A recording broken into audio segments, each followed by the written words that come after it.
Good morning on what is a mild, grey and damp day. It is Monday the 25th of December and I'm back in the reading Nook with a nice hot cup of tea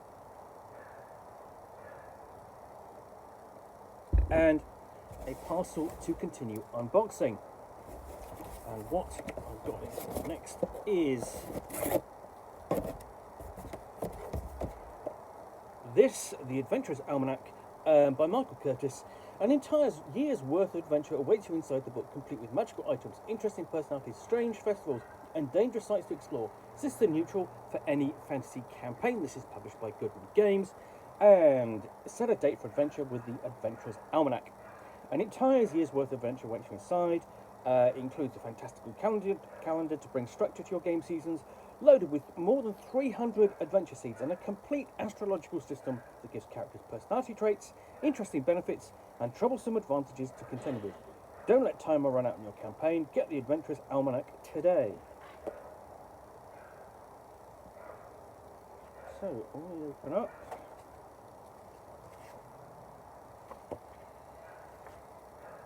I've got a preface and an introduction. And you can see here the classic style of artwork that you do get in all of Goodman Games' releases. This is, it's still sort of a very old school Renaissance style, inspired by the artwork found in the pages of basic Dungeons and Dragons and, of course, Advanced Dungeons and Dragons, both from TSR. And then we get into the grand course of days and the festivals, feasts, and holidays. And a brief explanation of the calendar format down there. An image of a typical festival. Somebody already getting the drink in early. We have random list of festivals which the Game Master can take and develop. The beginnings of the astrological calendar there, with stars, with signs, and then how to put that sample month, followed by a table of random dates, events, and adventure hooks for the month of Hard Frost. So that's the month itself, and then an associated table of events as an example. And then interesting events, places, and things for the month of Hard Frost. So you can really theme your role-playing campaign around a complete month. You know, not one of our own, but a fantasy month. And it's fairly text dense, and then we move on to another month, the Shroud, and it does exactly the same kind of thing. And you've also got listed there the astrological traits and signs for the month of the Shroud.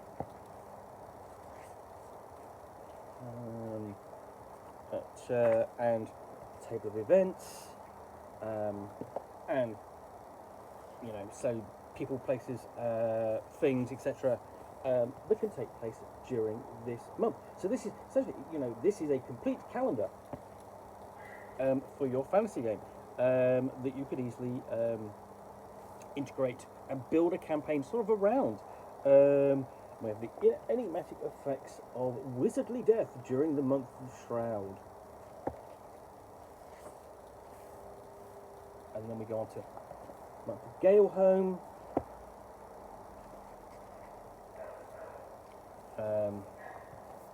List of events for Galehome.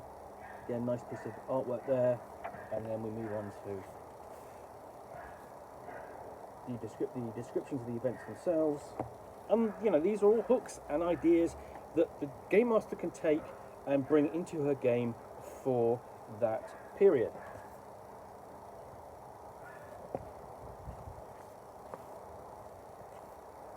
And the next month is the Bloom.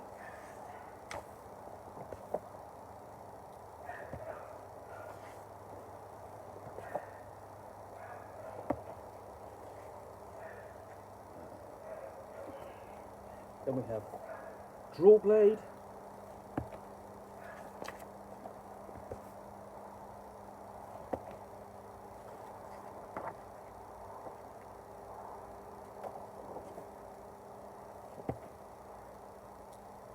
So, for example, you might have Glorification of the Giant Refresh, Day of the Gorilla, First of Drawblade. While many holidays emphasise the mystic, the Glorification of the Giant Refreshed is all about the physical form, something that is shared by every resident of the Empire, awaited with great anticipation by those whose daily tasks of vanity have developed their bodies into works of muscular art. The Glorification of the Giant Refresh is a celebration of physical strength and a chance to shake off the lingering lethargy of winter's activities. And then you sort of like, you actually it describes it, and then you've got a series of sort of suggested events and things that can happen on that day.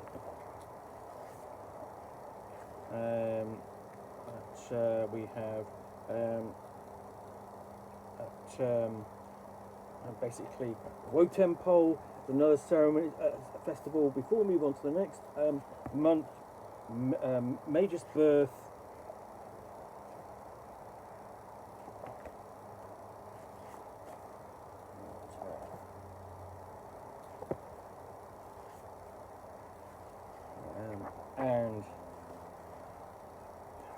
And Wheelwind.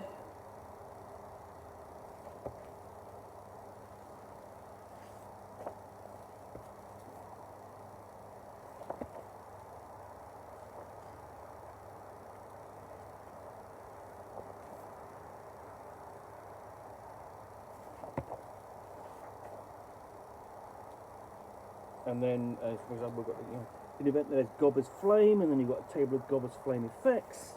For that event, for that ceremony, we have The Blaze the next month.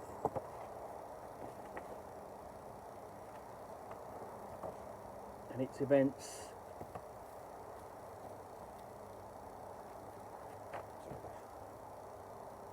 Oh, sorry, should make that properly.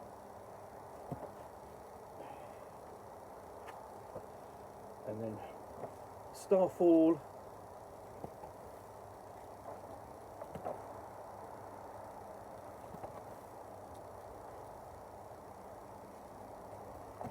Its events.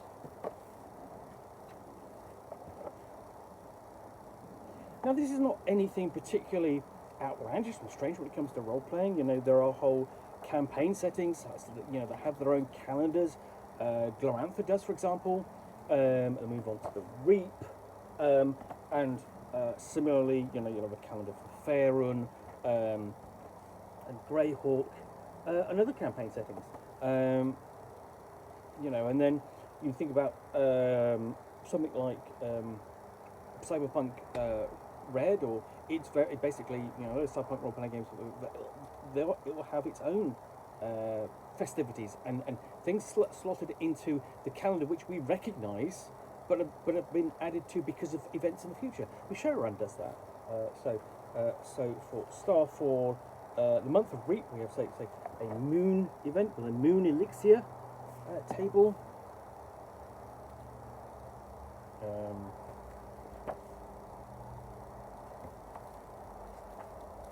And we have Coffeefill.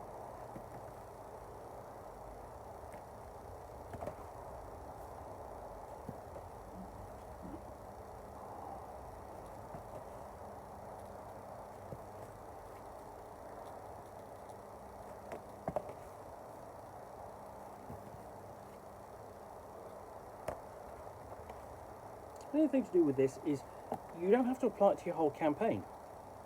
You can pick and choose and stuff and take it in here, the ceremonies, festivals and so on, but you could just drop it onto say you have a campaign setting, you could drop this is onto just one, one country or empire in your setting. That's its calendar. Not every country follows the same calendar. So here we have an event, the Calendar Ring of Corn, and we've got possible effect caused by alignments of the calendar Ring of Corn. And I'm just going. Sorry, corn. You say that's not a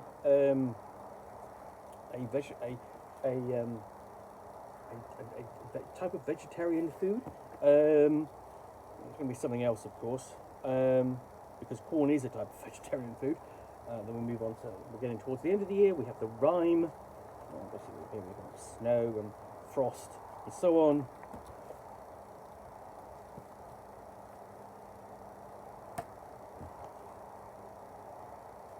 So this promises a lot. I think it's interesting that you could easily apply it to your campaign or parts of your campaign. We even have days without years, and we've got a blank calendar page so that you as the game master can create your own, as an example. And of course we've got an advert for the players, the characters from Goodman Games Dungeon Crawl Classics. So this, as I say, is a systems neutral supplement, which you can use with Dungeon Crawl Classics. You can use it with Dungeons and Dragons 5th edition. You could use it with the old school Renaissance retro clone of your choice. I think this as a book of ideas, and it's interesting as a it has something to literally to explore time after time, as it were, as time progresses throughout the year. It would be interesting. It depends how whether or not you want to apply something that's sort of like as radical as this to your campaign world and have it affect your campaign as such. But then again, you could easily, help your characters immerse themselves in the culture and mores of the society they're living in. Anyway, so that's the Adventurers Almanac, published by Goodman Games. Hope you've enjoyed this unboxing in the Nook. If you have, then please do click on the like button down below. And of course, if you've got any comments or feedback, I do appreciate you taking the time to post those. And lastly, if you want to be alerted to get more unboxings in the Nook, where you will see me out here with a box, which I will unbox a book or game or role-playing supplement from, and talk about it to the best extent of my knowledge for roughly 10 minutes or so, all of course accompanied by a nice cup of tea.